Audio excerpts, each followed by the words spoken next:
पहली बात तो भारत धर्मनिरपेक्ष नहीं है। नेताओं ने हमको पढ़ा दिया और हमने उसको सुन लिया। धर्म के लिए अंग्रेजी में कोई शब्द ही नहीं है। रिलीजन धर्म नहीं होता। रिलीजन होता है पंथ, धर्म नहीं होता। अगर भारत धर्मनिरपेक्ष होता तो सुप्रीम कोर्ट के जजों की कुर्सियों पे नहीं लिखा रहता यतो धर्मस्ततो जय।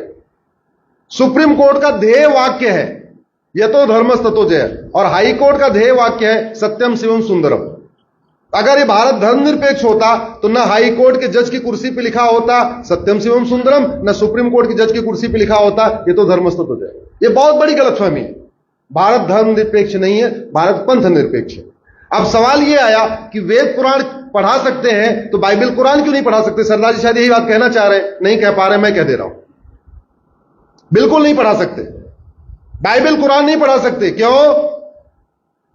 क्योंकि बाइबल में सभी इंसान को एक समान नहीं माना जाता, लेकिन हमारा संविधान कहता है सब एक समान है।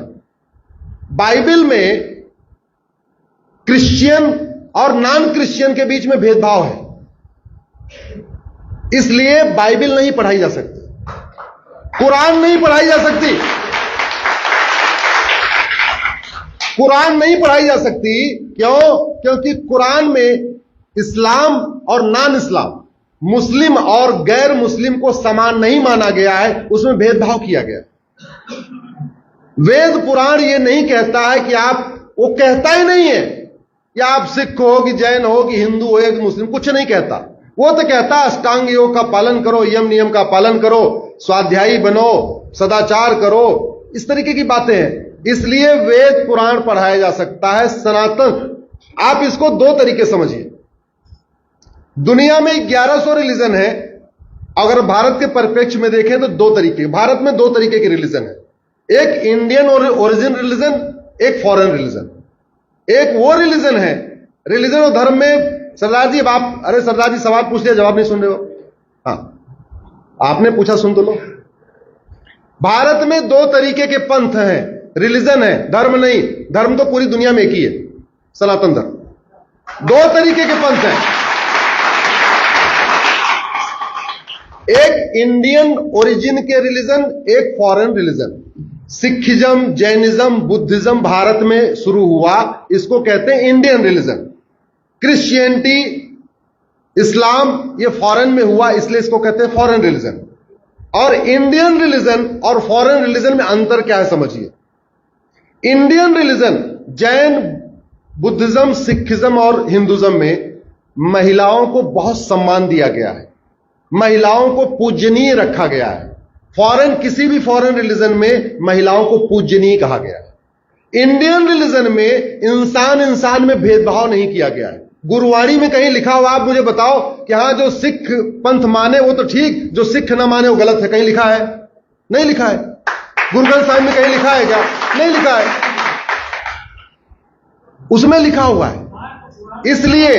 इसलिए पहली बात तो दुनिया में धर्म एक है, पंथ अलग अलग है। लेकिन जो लोग ये कहते हैं कि सब धर्म एक समान है, बिल्कुल गलत बात है। जब सबकी किताबों की शिक्षा अलग अलग है, किताबों में ऊंच नीच का भेदभाव है, कुछ किताबों में छुआछूत की बातें हैं, तो सब एक समान कैसे हो सकते? हाँ, हिंदुज्म, जैनिज्म, बुद्धिज्म, सिखिज्म की लगभग टीचिंग एक जैसी है। न किसी में धर्मांतरण करना सिखाया गया है, न किसी को यह सिखाया गया है कि जो न माने उसको कत्ल कर दो। कहीं ये नहीं लिखा गया कि जो नहीं मानता उसको कैसे भी करके धोखा दे के, लालच दे के, प्यार से उसको कन्वर्ट करके लाओ। न गुरु ग्रंथ साहिब में लिखा है, न कहीं जैनिज्म में लिखा है, न बुद्धिज्म में लिखा गया, न सिखिज्म में लिखा है, न सनातन धर्म में लिखा गया।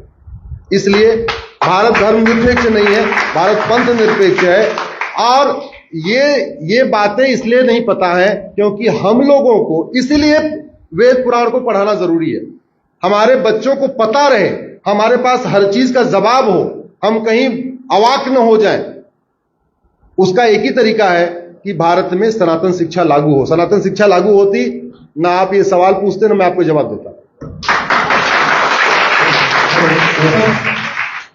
अविश्वास प्रस्ताव के दौरान माननीय मुख्यमंत्री जी ने भी, माननीय प्रधानमंत्री जी ने भी ये चिंता व्यक्त करी दिल्ली की रेवड़ी के ऊपर। आपने भी पीआईएल लगा, उसके ऊपर कुछ क्या आगे क्या कार्रवाई कुछ आपकी एक्सेप्ट होगी बता दें, मैंने सुना। एक्चुअली PIL मेरी चल रही है सुप्रीम कोर्ट में, और बहुत ही महत्वपूर्ण बिंदु है। इस समय राज्यों पे 1.5 लाख करोड़ का कर्जा है। 150 लाख करोड़ टोटल भारत के ऊपर कर्जा है। 70 लाख करोड़ का कर्जा राज्यों पे है, 80 लाख करोड़ का कर्जा केंद्र पे है। टोटल 150 लाख करोड़ का कर्जा है। 6 लाख करोड़ जो है उत्तर प्रदेश पे है, 3.5 लाख करोड़ या 4 लाख करोड़ मध्य प्रदेश पे है। ऐसा कोई ऐसा राज्य नहीं है जो घाटे में नहीं है। दिल्ली में जहां सबसे ज्यादा मुफ्तखोरी चल रही है वो भी 50,000 करोड़ के कर्जे में है। 50,000 करोड़ का कर्जा दिल्ली जैसे छोटे राज्य के ऊपर है। केरल जैसे छोटे राज्य पे 3 लाख करोड़ का कर्जा है। 3 लाख करोड़ का कर्जा आपके छत्तीसगढ़ पे है। 3.5-4 लाख करोड़ के आसपास आपके मध्य प्रदेश पे है। 4 लाख करोड़ के आसपास बिहार पे है। सारे राज्यों में डूबे पड़े हैं। अब उधार लेके घी पीना या उधार लेके मिठाई खाने से क्या हालत होगी, ये तो आप अपने परिवार में समझ सकते हैं कि जहां मौज मस्ती हो रही है, घर के ऊपर कर्जा भी है, ब्याज लदा जा रहा है, फिर भी बढ़िया मौज मस्ती हो रही है, तो घर की क्या हालत होगी? घर बचेगा क्या? जब घर नहीं बचेगा देश कैसे बचेगा? वो सुनवाई पे नहीं आ पा रही है क्योंकि बीच में आर्टिकल 370 शुरू हो गया। अभी 2-4 मैटर और शुरू हो गए। PIL हमेशा चीफ जस्टिस के यहां सुनी जाती है, वो दूसरे जज के यहां सुनी नहीं जाती है। और PIL के लिए सुनने के लिए कम से कम 2 जजों की बेंच होनी चाहिए। सिंगल जज में सुना भी नहीं जाता, तो इसलिए लग नहीं पा रही है। मैंने भी कोशिश किया था, उसको रिक्वेस्ट भी किया था जल्दी लगा दीजिए, लेकिन हमारा वो जो फ्रीबीज वाली PIL 3 जजों को रेफर हो गई है। जो मुफ्तखोरी रोकने वाली PIL है वो 3 जजों को रेफर हो गई है।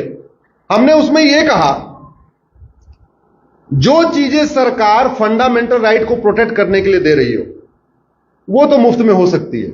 शिक्षा मुफ्त में हो सकती है, चिकित्सा मुफ्त में हो सकती है, ठीक है, सड़क पे चलना मुफ्त में हो सकता है, पानी भी एक बार मुफ्त में हो सकता है। हालांकि पानी मुफ्त में नहीं देना चाहिए, नहीं तो पानी की बर्बादी ज्यादा होती है। पानी असीमित नहीं है कि उसको मुफ्त में दे दिया जाए, इसलिए पानी भी बहुत कंट्रोल में। हाँ, कुछ लीटर दिया जा सकता, भाई ठीक है इतने लीटर गरीब आदमी है तो पानी मुफ्त में दे दिया, लेकिन ऐसी मुफ्त में नहीं होनी चाहिए। और वैसे भी हमारे पास तो 4% पानी है, तो बहुत ही इंपॉर्टेंट मुद्दा है। सुप्रीम कोर्ट भी उस पर एग्री है, इसलिए 2 जजों की बेंच के बाद 3 जजों को रेफर कर दिया है। और पार्लियामेंट में भी चर्चा हुई है, माननीय प्राइम मिनिस्टर ने भी उस पर कई बार उसको बोला है मुफ्त की रेवड़ी। अभी मैं देखता हूं अगर संसद में बिल आएगा नहीं आएगा, नहीं तो हम सुप्रीम कोर्ट में कुछ न कुछ करेंगे। हम अपना प्रयास कर रहे हैं, सांसद अपना प्रयास करें, लेकिन अब उसका एक ही तरीका है, जनता भी अपना प्रयास करे। अभी नेताओं को लगता है जनता मुफ्तखोर है, नेताओं को यह लगने लग गया जनता मुफ्तखोर है, और बाकी पूरी जनता इसकी चिंता करे चाहे ना करे, कम से कम टैक्स पेयर तो करे जिसके जेब से पैसा निकल रहा है। अरे भैया जो टैक्स नहीं दे रहा है वो कोई बात नहीं, उसको चिंता नहीं है। अपने बच्चे को आप 500 की नोट देते हो, अगले दिन फिर 500 मांगता है, पूछते हो नहीं पूछते भाई कल 500 दिया था क्या किया? पूछते हो नहीं पूछते हो? और हर साल लाखों रुपए टैक्स दे रहे हो और पूछ ही नहीं रहे हो सांसद विधायक मंत्री से भैया मेरा टैक्स का पैसा हो क्या रहा है, ये मेरा पैसा बर्बादी में कहां जा रहा है? इस देश में 10 करोड़ टैक्स पेयर हो चुके हैं। अब 10 करोड़ टैक्स पेयर हो चुके हैं। ये 10 करोड़ टैक्स पेयर अगर कम से कम अपनी जिम्मेदारी समझ लें, ये सवाल करना शुरू कर दें, ये पूछना शुरू कर दें, देश की व्यवस्था बदल जाएगी।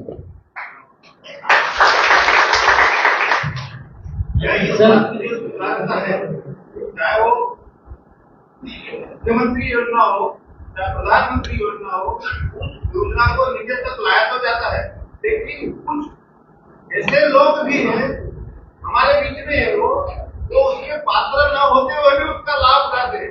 क्या उसके लिए वो कानून है या कोई ऐसा दंड संहिता है कि उसको भी दंड मिले, कि उसका लाभ भी ले रहा है वो पात्र भी नहीं है? इसका एक ही तरीका है, भ्रष्टाचार हमारी बहुत बड़ी समस्या है। भ्रष्टाचार पे मेरी PIL चल रही है, 1 नेशन 1 टैक्स कोड पे, आप लोग गूगल कर लेना, वो चल रही है। उसके लिए सारे टैक्स खत्म करना पड़ेगा, प्रॉपर्टी को आधार से लिंक करना पड़ेगा, बड़ी नोट को बंद करना पड़ेगा। 100 रुपए से बड़े नोट की जरूरत नहीं भारत में। उसमें कई सारी ऐसी व्यवस्था है, लेकिन अलग विषय है। हां, झूठ बोलना अपराध हो जाए, बस आदि समस्याओं का समाधान केवल झूठ बोलने पे, झूठा एफिडेविट देने पे झूठा बयान देने पे